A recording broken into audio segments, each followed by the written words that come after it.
They detained Canadians first, then Australians, and now the Americans. China's hostage diplomacy just won't stop.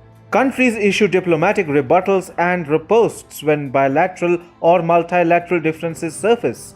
But China has started working with an entirely new brand of foreign policy, which is hostage diplomacy.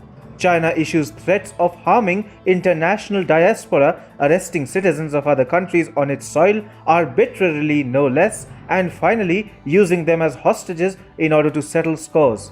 At a certain level, China is becoming a huge detention center for citizens of democratic countries staying in the communist authoritarian country. China's hostage diplomacy has continued unabated. First Canada, then Australia, and now even the US. China is threatening citizens of every country which is standing up to Chinese expansionism and bullying. On Saturday, the Wall Street Journal reported that the Chinese government has warned the US about its intention to detain American citizens in China as a means of retaliation against the US Justice Department's crackdown on Chinese PLA-affiliated students and researchers in the US. China is unabashedly acting like a medieval-era empire here. It has asked the United States to stop prosecuting Chinese scholars, or else American citizens in China could find themselves in violation of Chinese law. Beijing therefore agrees that US citizens have not violated any law, but the Chinese law is such that the Chinese Communist Party can declare anyone a criminal and enforce detention. Anyhow, China's bizarre warning to the US corroborates what the Trump administration was also saying till now. US State Department on September 14th had also warned against traveling to China, arguing that the Chinese government uses arbitrary detentions and exit prohibitions for American citizens and even other foreigners for gaining bargaining leverage over foreign governments. In fact, China's hostage diplomacy dates back to December 2018 itself, when Canada became the first victim of Beijing's primitive methods.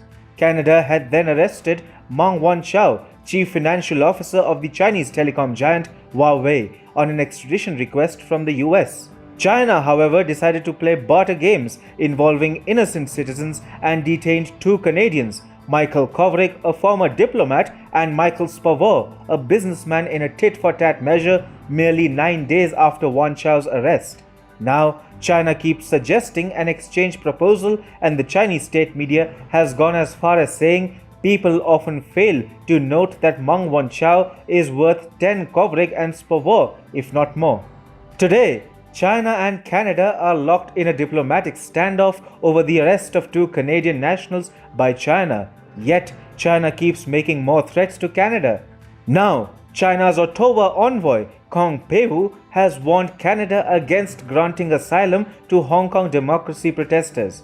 The envoy has warned that if Canada did so, then it could harm the health and safety of Canadians living in Hong Kong. Kong said, "We strongly urge the Canadian side not to grant so-called political asylum to those violent criminals in Hong Kong, because it is interference in China's domestic affairs, and certainly it will embolden those violent criminals."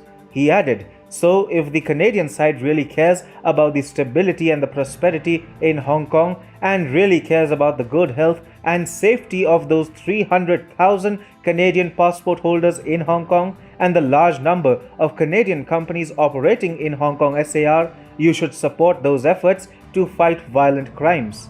And then, Canada is not the only victim of China's hostage diplomacy. Australia, which has stood up to Chinese aggression, has also been targeted by Beijing. In June, an Australian national was sentenced to death last month after being convicted by a Chinese court on smuggling charges. China recently detained Cheng Lei, an Australian television anchor for the Chinese state-run media outlet CGTN, amidst heightened Sino-Australian tensions. Canberra itself is aware of Xi Jinping administration's barbaric ideas.